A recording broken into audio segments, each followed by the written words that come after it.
இயேசு கிறிஸ்துவனுடைய வருகையின் காலத்துக்குள்ளாடி நாம் நின்றுட்டு இருக்கிறோம். சரிங்களா? ரொம்ப முக்கியமான ஒரு விஷயம் இந்த வருகையின் காலம். இந்த வருகையின் காலத்தில் நம் உணர்வுள்ளவர்களாக இருக்க வேண்டும். அந்த உணர்வுங்கிறது ரொம்ப முக்கியம். பைபிளில் அது ஆண்டவர் நமக்கு தெளிவாக சொல்கிறார். சங்கீதத்தில் நம்ம எடுத்துக்கொண்டோம்னா, சங்கீதத்தில் பாருங்கள், தாவீது அப்படியே எப்படி சொல்கிறாரு பாருங்கள். சங்கீதம் 49 நாம் எடுத்துக்கொள்வோம். சங்கீதம் 49 நாம் எடுத்துக்கொண்டோம் என்று சொன்னால், ஆகிலும் பூமியில் என்ன இருந்தாலும் பாருங்க, கனம் பொருந்தவனாக இருந்தும் பாருங்க, ஆகிலும் கனம் பொருந்தவனாக இருக்கிற மனுஷன் நிலைத்திருக்கிறது இல்லை. மனுஷனுக்கு ஒரு நிலையான ஒரு தன்மை, நிலைத்தன்மை, stability. there is no stability in man. பாருங்க, ஆகிலும் கனம் பொருந்தவனாக இருக்கிற மனுஷன் நிலைத்திருக்கிறது இல்லை.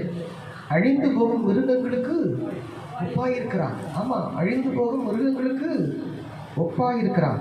இதுதான் அவர்கள் வழி, இதுதான் அவர்கள் பைத்தியம் அப்படின்னு பார்த்தீங்களா? தாவீது எவ்வளோ அழுத்தமாக சொல்கிறாரு பாருங்க. இதுதான் அவர்கள் வழி, இதுதான் அவர்கள் பைத்தியம். ஆகிலும் அவர்கள் சந்ததியார் அவர்கள் சொல்லை மெச்சிக்கொள்கிறார்கள். ஆட்டு மந்தையை போல அப்படிங்கிற ஒரு உதாரணத்தை கொடுக்குறாரு பாருங்க தாவீது. ஆட்டு மந்தையை போல கிடத்தப்படுகிறார்கள். அதுவும் எங்க கிடத்தப்படுறாங்க? மரணம் அவர்களை மேய்ந்து போடும் அப்படின்னு நல்ல அருமையான வார்த்தைகள் அதை சொல்லி சொல்லி அதை நமக்கு என்ன பண்ணுறாரு ஆண்டவர் சங்கீதத்தில் தாவீது உணர்வூட்டி கொடுக்கிறார். பார்த்தீங்களா? ஆட்டு மந்தையை போல பாதாளத்திலே கிடத்தப்படுகிறார்கள். மரணம் அவர்களை மேய்ந்து போடும். செம்மையானவர்கள் அதிகாலையிலே அவர்களை ஆண்டு கொள்வார்கள். அவர்கள் தங்கள் வாசஸ்தலத்திலே நிலைத்திருக்க கூடாதபடி அவர்களுடைய ரூபத்தை பாதாளம் அழிக்கும். எப்படி இருக்குது? இதுதான் ஒரு மனிதனுடைய கடைசி தன்மை, கடைசி முடிவு, இறுதி முடிவு. அப்புறம் தாவீது நினைக்கிறார், ஆனாலும் தேவன் என் ஆத்துமாவை அப்படிங்கிறாரு. நான் அவர் மேல் நம்பிக்கை இருக்கிறபடினாலே தேவன் என் ஆத்துமாவை பாதாளத்தின் வல்லமைக்கும் தப்புவித்து மீட்பார். அவர் என்னை ஏற்றிக் கொள்வார். எப்படி இருக்குது?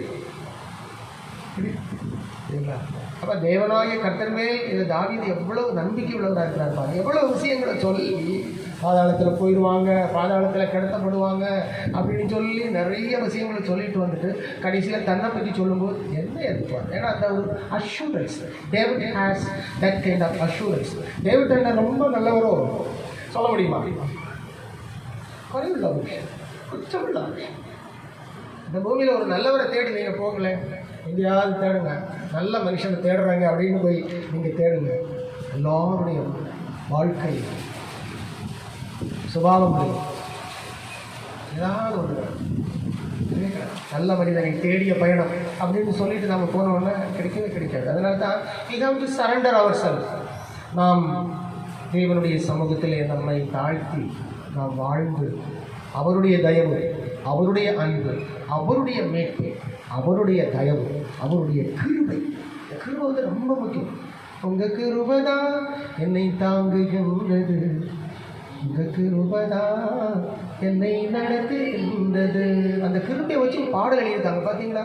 கிருபையே கிருபையே மாறாத நல்ல கிருபை. அது மாறாத நல்ல கிருபை. அதுக்கு மாற்றமே கிடையாது. அந்த கிருபைக்கு என்ன கிடையாது? மாற்றம் இல்லை. மாறாத நல்ல கிருபை.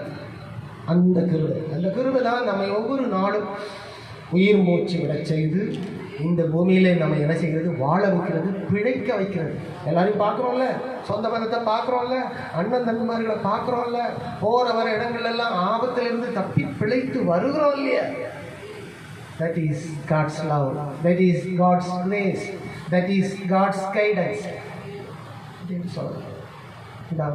இந்த பாலத்தில் இது ஒரு பிரிட்ஜ் மாதிரி. God's love is a bridge to each and every one of us. நம்முடைய வாழ்க்கையில் கர்த்தருடைய பாலம், கர்த்தருடைய கை நமக்கு ஒரு பிரிட்ஜ் மாதிரி.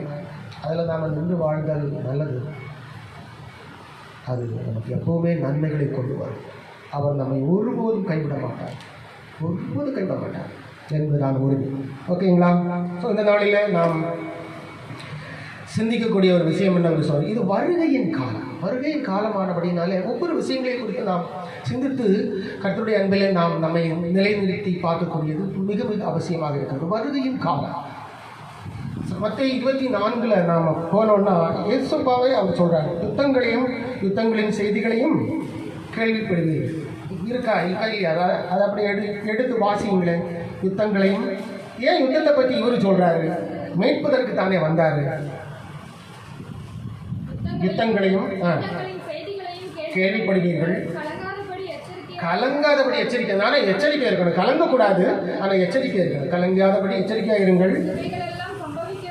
இதெல்லாம் நடக்க வேண்டியதுன்னு அவர் சொல்லிட்ட பின்ன யார் தடுக்க முடியும்?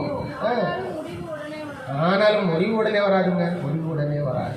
ஓகேயா? இப்போ இருக்க இந்த ஏவுகணைகளெல்லாம் அன்னைக்கு கண்டுபிடிச்சினாங்கன்னா இன்னைக்கு அறிவினுடைய உச்சகட்டம். ஓகேயா? அறிவினுடைய உச்சகட்டம் இன்னைக்கு நாம நிற்கிறது.